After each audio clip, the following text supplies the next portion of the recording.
right, welcome everybody. It is Boxcar Tales time.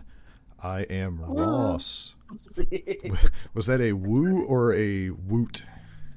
That was my pretending I was DuckTales. Ah, Yeah, that's fair enough. yeah. But joined as what will probably be always the co-host. Saul. Okay. So we play this game where I throw to him in various ways, and he has to catch when it's time to say who he is. Yes, yes, That will probably never go away, yes. would be my guess. Ross Because likes to put I, me in I am the spots. one with the stream deck who has the buttons, so Yes. that means I talk first most of the time. Yes, yes. That's not necessarily an ego thing. I am more than willing to send you the stream deck, and then you can do that. Um, but Yeah. yeah. So how's your week been going? So, so since this is a newer podcast, people might not know that I am a carpet cleaner Yeah, by day. by And day, superhero by but- night. yes. But so we had this job to go deliver a rug, okay?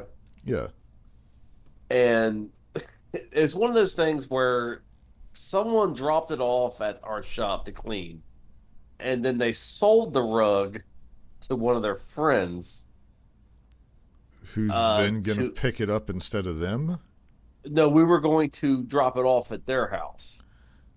Well, that just seems And like a we're disaster waiting to happen. Oh yeah, so we drive out to the middle of the country somewhere, and the only information we have is the lady told us, "Oh, they'll be waiting for you." And for whatever reason, my boss, being who my boss is, didn't get any other kind of information. No phone call, no phone number or anything. So we drive out to this place and we pull up, and I'll have to send you the picture of this. It's just because the orders that he got was like, yeah, all you're doing is just dropping this thing off into the garage. I was like, okay. So we pull up, and this house is literally it's burnt down, and they're rebuilding it Oh basically. goodness.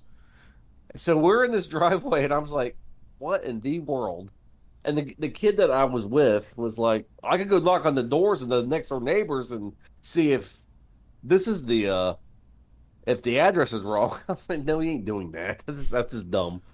And so we're there for like 10, 15 minutes, and I'm getting ready to call my boss. And all of a sudden, this guy pulls up in a tractor, and he's like, oh, yeah, are you the carpet guys? I'm like, yeah. He's like, yeah, just pull on back in the back. And I was like, okay. So we're like dodging like dumpsters because, like I said, the building's burnt out, so Yeah. it's like they were trashing and everything. So we could pull behind this burn out building, and right behind it is another house that has a barn and everything else. And the guy's like, "Yeah, I didn't think to tell you guys that the house burnt down. So we live behind the house." I was like, "Yeah, that probably would have helped." Yeah. Because we were, like I said, it was just a big mess. So they ended up this brand new rug that they had cleaned and everything. We threw it we threw it in their barn, and I'm thinking because you know how barns are, Yeah. they're not known for being clean. Right. Well, in the rugs, So so when you clean a rug, you roll it up and you wrap it, but it's basically in just like brown paper. It's not, Yeah. yeah, it's not like a waterproof or environment proof in any way. No, so he's like, yeah, just throw it in the barn. I was like, well, do you have anything we can prop it on, like a table or something? I'll just throw it on the ground. I All was right. like, yeah, whatever. So we threw it in the ground, and probably it's got wet and moldy, and yeah, Yeah, so it was clean for no reason, basically. basically, yeah. So Yeah, yeah, that was fun. that's about fair. I don't really have, like, my week was pretty uneventful. I will say there was a gentleman that I worked with, and you probably know who I'm talking about, at the carpet shop, because I would go out to the homes and do the carpets when I was there. There's like cord management where you have like a vacuum hose and a water hose, and Yeah. the person who manages it for you is basically pulling you from room to room, avoiding like the door frames and stuff, because like the vacuum tube has like the ridges on it. Well, it'll Yeah. tear up woodwork if you're not careful. So that's kind of Yeah. like the other person's just guiding you through the job, kind of, so you don't have to worry about bumping into stuff or knocking stuff over. Well, Yeah. the person that I worked with a lot was awful at it. So I was doing like floor work at Yeah. my job and had to do my own cord management. But fortunately, I was pretty well prepared because I used to have to do a lot of my own floor management, like with the Yeah. cords and stuff. So Yeah. that's all I just thought about that. And I was like, I was really prepared for this because this is a freaking annoying thing to deal with, but I'm pretty used to it. Because he'd be busy watching Instagram videos or something instead of pulling my cable out of the room.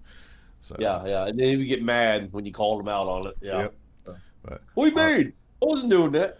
You clearly were. yep. So, all right. Are you ready to depart onto our story time today? I'm ready to depart and listen to the soothing rhythm of the tracks as we talk. Here we go. All aboard! All right. So, what I got for us today is we mentioned this previously about cutting grass, and I hate it every year. Even when it's the best, it's still the worst, if you ask me. So, what I have is basically some history to it and reasons why. And the only reason I even began to think about this was someone was telling me that, well, the only reason we have yards is back when there was like feudalism and you were a serf and things like that. People wanted to, like, they were finally freed of the serfdom or whatever, but because they had taken care of like the yard for the castles or whatever, they wanted to have their own little yard, and that carried over to America. And I was like, well, that's stupid. Because be like, oh, so I just want to make a bunch of work for myself. All right, sure. So that means I got to mow grass every week. But I did a little bit of research into that to try to get a little bit better history.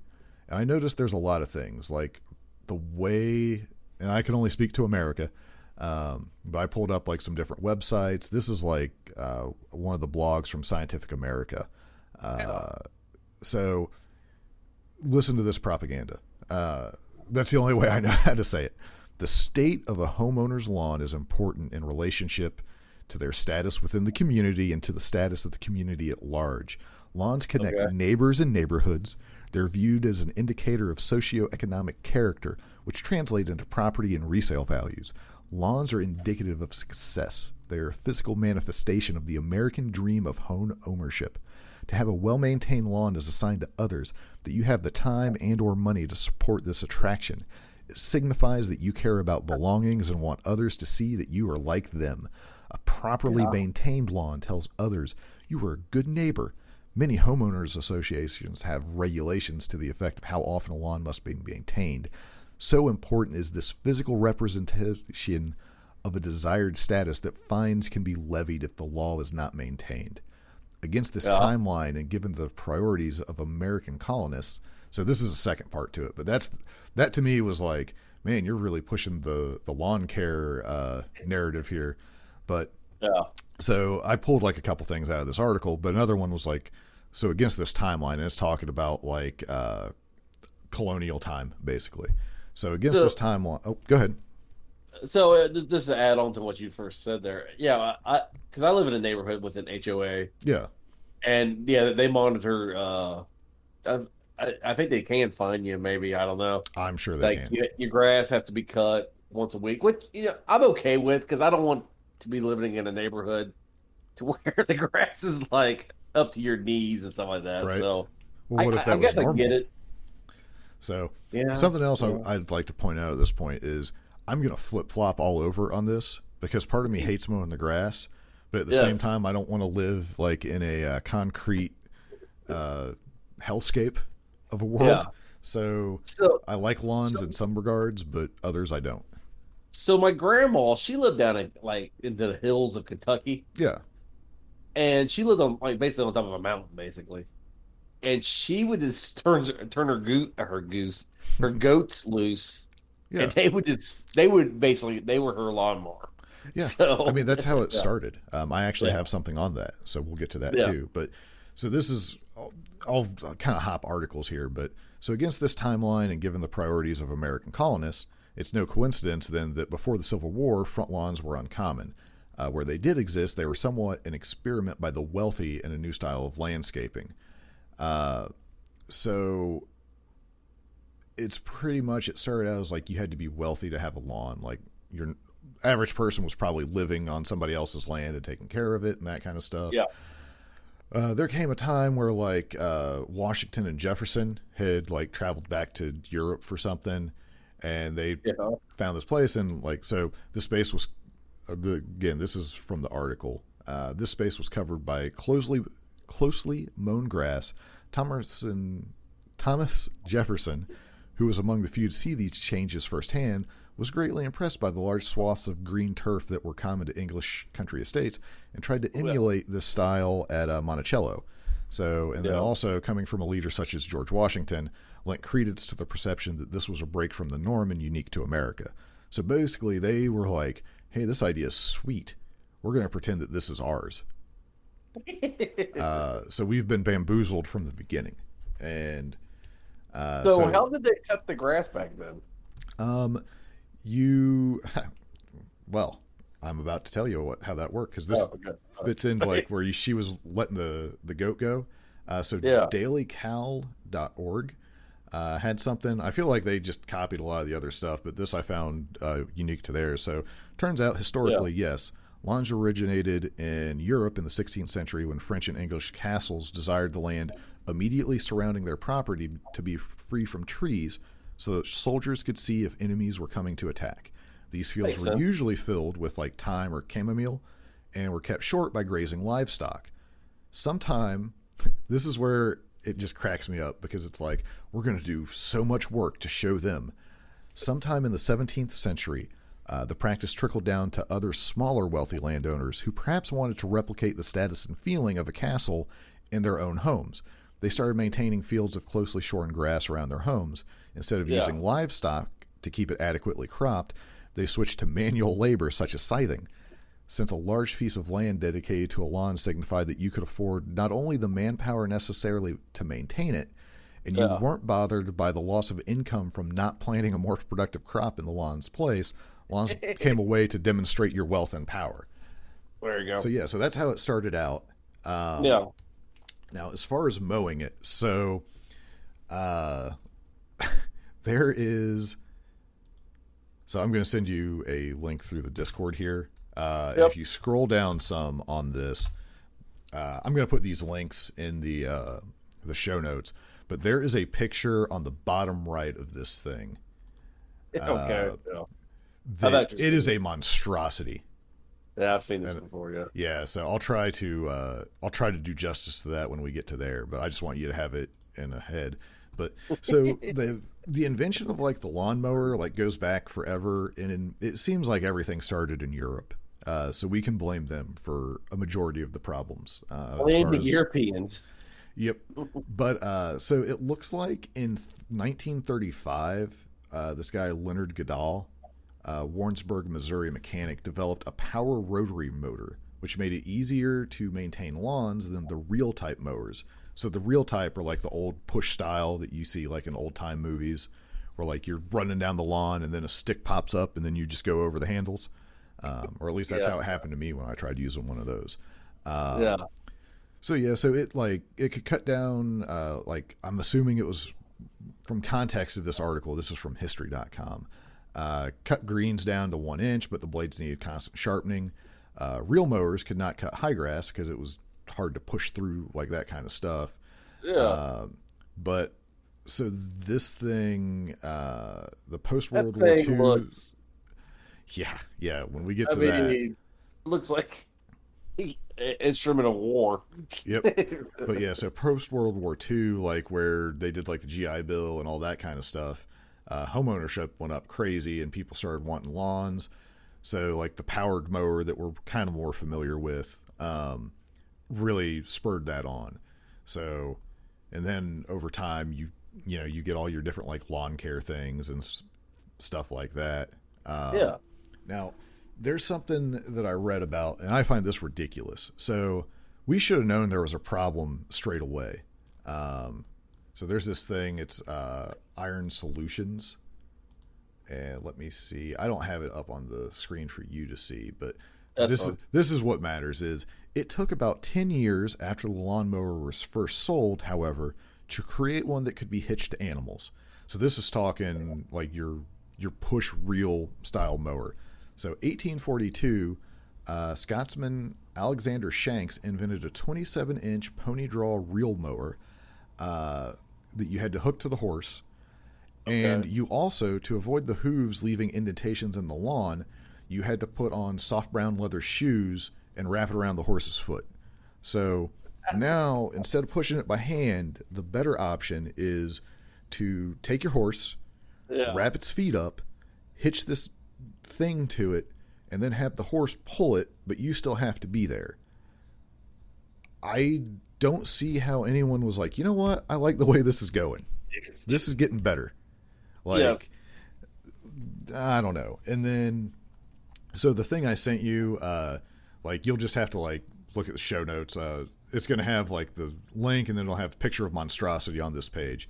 So it's EIGCA. I don't know if that's, like, a word that I'm supposed to say, but it's basically a history of mowing as reflected by Ransome's Jacobson. Might be pronouncing that wrong as too, but so at the top of this page, it has the first budding lawnmower, and it honestly looks like some kind of typewriter monstrosity.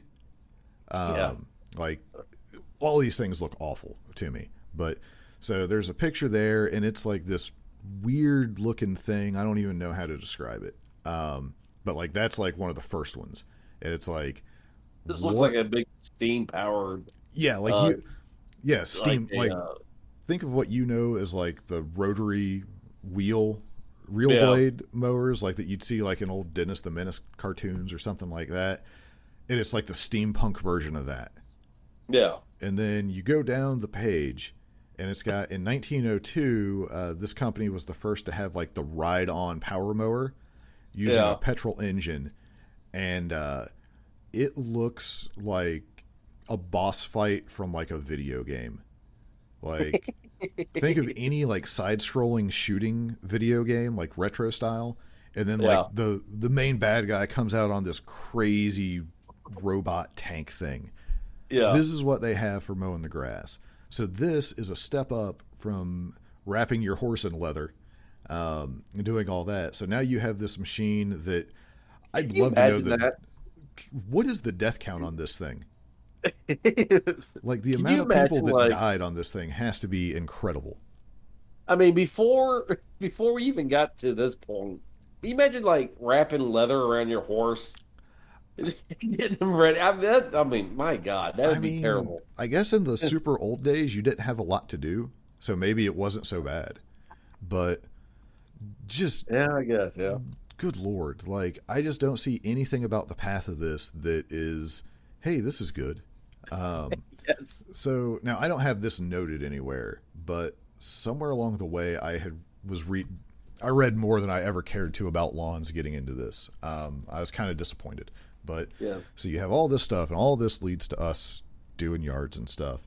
I guess when we originally came over to America, like, as colonization and all that, the plant life here was very different, and basically they started to have to like import grass over here, and it became like an invasive species, and basically became like kind of what we have now. But there were periods of times where like what they brought over, like, it couldn't survive winter, so then all your livestock were just eating just random poisonous plants and dying, and it was just a huge problem. Like, there is nothing about the history of having a lawn that we should have stopped like a dozen times. Like, have you ever started to do something like around the house and it's just cursed? Like, everything goes wrong, and you're like, maybe I shouldn't be doing this. And then you're like, you know what? I'm just going to keep pushing on, even though I've lost a hand. I've killed about 37 people with a doomsday machine. Sure. Like, I just don't understand how it got to that. Now, the alternative, I guess, is we're looking at, let's say, New Mexico. Been out there. Everybody has like gravel or sand, and then they have like maybe a little patch of grass for like animals or something, like dogs or cats to go or something like that. But they seem to be doing okay. I'd be much more okay with that. It's funny that you say that because we bought this house that we currently live in. My wife, because she likes to do a lot of flower beds and some of that. Yeah. And she's like, "Well, what do you think about for like flower beds?" I was like, "Well, what I really want to do is just get gravel and just cover our flower beds in gravel, and then if you want like some flowers and everything, just leave that section like the little area for the flowers to grow and everything, but everything else gravel. Yeah. That way, if you have weeds, you just hose it down with weed killer or whatever. Yeah, Roundup, get your cancer. Yeah. So all in one.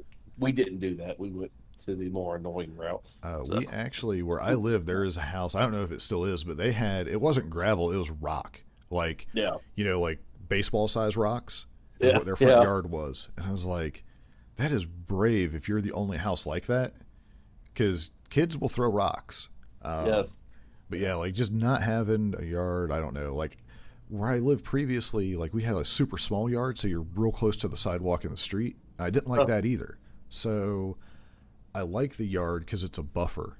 But like, you don't typically hang out in the front yard. You only hang out in the backyard, like a lot of times, because that gives your house gives you like a gateway or privacy or something. My town, I don't think you're allowed to have like large fences at the front yard. Like I think that's like a pretty normal ordinance, like that you can't do. Because have you ever noticed you never see anyone with like 6-foot privacy fence in their front yard? Almost. Sure. Yeah. Because that'd be a way to go, in my opinion. But I don't think you can. I don't think that's legal most places. But yeah. So like my ideal setting for my property would be privacy fence. Basically, it's a prison where you can't see anything. It's a whole enclosed where I'm just living in my own little world.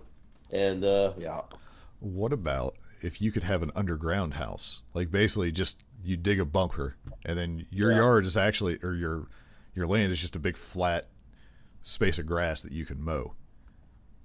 In a bunker? Well, no, you're underground. Like there's actually like you're just underground with your house. So you don't there's no windows going in. The only thing if someone looks at your property, all they see is like grass. No, I would hate that. That would be No, I would not like that at all. So that's pretty much the end of my history lesson at this point, because it started to get into where like lawn care companies were really becoming prominent and pushing like fertilizer and all that stuff. Yeah. And I figured that would just irritate me even further. But I wanted to get some history to see like, is there a good reason for this? And I mean, obviously like more grass is going to be better because you're not having landslides. Kind of helps with the air, things like that. So your current property that you live on, do you have a front yard and everything? Yes. Yeah, we have front and backyard. It is, you saw my old house. At my old house, you could mow front and back maybe in 20 minutes tops. And that includes like getting it started, and like 20 minutes is like recovery from COVID time where you have to stop after you move. Sure. So there's that. Now like my front yard is bigger than the front and the backyard combined, and then the backyard's bigger than that. So now like I actually have to do real work to mow the grass, but it's not bad. But like you were talking about like early on, like you don't want a neighborhood full of like high grass, so there's like the grass peer pressure where for me the way this works is, oh man, everybody else just cut their grass. Well, I guess I'm cutting the grass today because I don't want to be like the one of those guys. Because like for example, in my neighborhood, I'll get up and I'll start cutting the grass, and literally Ross, I kid you not, 15 minutes after I get done cutting my grass, the neighbors will come out and start cutting their grass. Yeah. Well, I don't want mine to be drastically different from the others. Yeah. Now, like this week, the grass is pretty dead, so I'm not as worried about it. But I don't want mine like significantly different. But it's like, oh man, I got to do the grass. Now, on the other days where if I'm the first one to cut it, I'm just like, look at all these lazy people. Nobody's cutting their grass. So I'm a complete hypocrite. But yeah, so that's kind of how I feel on it. But that's So, kind of all. Do you have anything strong to add? well, yeah. I have some questions here. So, do you have like flower beds and everything? Not currently. We are looking Yeah. at starting a couple for just to make life easier in some places. Okay. Um, like there's some like improvement type things we'd like to do eventually. But Okay. right now it's Well, just it's like some trees and bushes in the yard. well, you need to let me know. For a side note, after we get done with the podcast, my wife has some extra plants Yeah. that she needs to get rid of, so we will donate them to you. So you don't have to We buy will anything. definitely not be doing it this year, I don't think. Okay. Well, So, never mind. yeah, Well, never mind then, I Ross. definitely appreciate that offer, but Well, no, like, at my house, we had someone. I guess someone paid to do like a flower bed made out of rocks, yeah, and it looks nice, but now it is starting to fall apart. mm-hmm. And now it's either I have to pay somebody to come out and fix it, or I got to do it myself. We And I'm had thinking, see this goes with like this whole yard thing is like these crazy things that people do. We yeah, had at the old house, it was like the stone stacked together with concrete flower bed. okay, yeah, I yeah. thought it looked awful because it was so old. Like, I mean, we're talking 30 years old for sure. Gotcha, So I was gotcha. like, all right, I'm going to pull this thing out. And I was like, man, this is really heavy. Let me dig down and see how far this is. And Yeah, I kid you not, it was about, I don't know, like a normal human hand above the ground. So, like, okay, we're not talking like Andre the Giant size hand, like nothing crazy. Like, just normal yeah. person, like, maybe like your phone on its side, let's say. Okay, Like, it only stuck up a little bit. It was probably a foot and a half in the ground yeah, that I was digging out. So I had to dig out. I had to get a pry bar out or a spud bar or whatever you want to call it, and like get a log as leverage to lift it. And yeah, then it was so like strong. Like I think they used rebar in it. No joke. yeah, Or something. I couldn't yeah. break it apart with a sledgehammer. So I just had to like muscle up these massive like 100-pound hunks of rock and carry them to the back. So like that might have been my breaking point. Sure. So like that was pre-COVID. So I was like I was good then, and it was still work. I'm glad I Yeah. did it before COVID because it would have not got done. And now we don't live there, so I don't even benefit from it. But yeah, it was Sure. crazy. It was Sure. just like, where did you get this much rock from? Anyway, it's like the pyramids where you're like, where does this rock come from? Like, where Sure. did you Sure. guys find this much stuff? Like, what is going on here? And then they did it to the other side, which I didn't take out because it was actually part of the sidewalk. Okay. And it Yeah. was like, well, there's no fixing this one. Jeez, what is wrong Good with you grief. people? Um, so yeah, so Yeah. there we go. We have to like every year we have to like put down this dandelion killer Yeah, yeah, I remember you telling me because about that. because and again it goes with the peer pressure. Everyone around us does not have dandelions, and then we're the only ones that have dandelions. Yep. So it's like, well, we gotta put this down to kill the dandelions. So we got lucky because we started out because I was actually talking to you about that, and I was about to have to buy like the Scott stuff that you were telling me about, Yeah. and I was like, well, let me cut it a couple times and see what happens, and they actually died out pretty good, Well, but yeah. it was The truth is they don't bad. last very long. Yeah, but you still got to look at them for like however long Well, and just hope well, they sure, go away. sure. But yeah, it's ridiculous. There's so much peer pressure, and I'm so bad because again, it's like, oh man, I got to do the grass because everybody else did, or oh, I can't believe nobody else has done their grass. Bunch of lazy, no good, making the neighborhood like whichever side I'm on is the correct side, clearly. Yeah.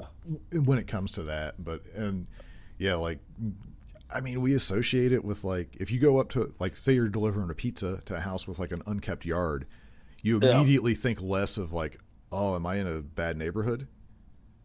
Like, So, I I'm trying to think of how I can word this. I have someone who was been put into my family. Well, we'll just say that. Um, when they're doing yard care, yeah. they do not. The only thing they do is mow the grass. They don't do anything else. Oh, so like They no don't. weed eating or They edging don't do. or Yeah, they don't do weed eat or nothing else. Now, do you do yes. the I weed eats? Yeah. Yeah, so the edging has taken a while because I got it. The cost of like a gas powered weed eater is just silly if you don't already have one. So I just got like one of the battery powered. So it took me a little while to get caught up on it. But yeah, like I'll go down the fence line. I'll edge like the sidewalk or whatever. Like all the stuff that's like you can't get to with the mower. I do all that stuff, and like I am satisfied when I'm done. Where it's like, oh, that looks nice. Like it genuinely looks nice. I just hate that I have to do the whole process to begin with, I think. So what I do is, because we have a fence. Yeah. Because the grass that grows in between the fence, you can't get that up. Right. I just sprayed weed killer down in between the fence. Yep. And it takes care of that, bro. Yeah, I mean that's what I've been doing. But there's still like the closer to the fence, like because we got like a chain link and like all kinds of weird stuff. Or like the corners and stuff. So it's like try to kill what you can that doesn't make everything look bad. Yeah. But yeah, it's just there's so much work to it. And then you have like your normal job and stuff like that. And it's like, I want it to look nice, but I don't care. But I do care. Sure. Like, I don't know. I'm sure there's like a disorder that goes into that. Yeah. Would we do, because I'm sure we'll do a mental health episode sooner or later. Maybe we'll look into that. It's probably just like an anxiety thing, but. It probably is, yeah. So, all right. Well, I feel like, the train's stopping.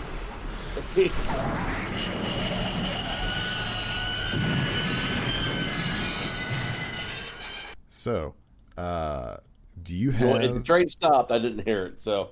Oh, yeah, I'm not sharing that with you, but I heard it. I promise you. We'll have to get better at the Discord switching for you to hear the stuff. Sure.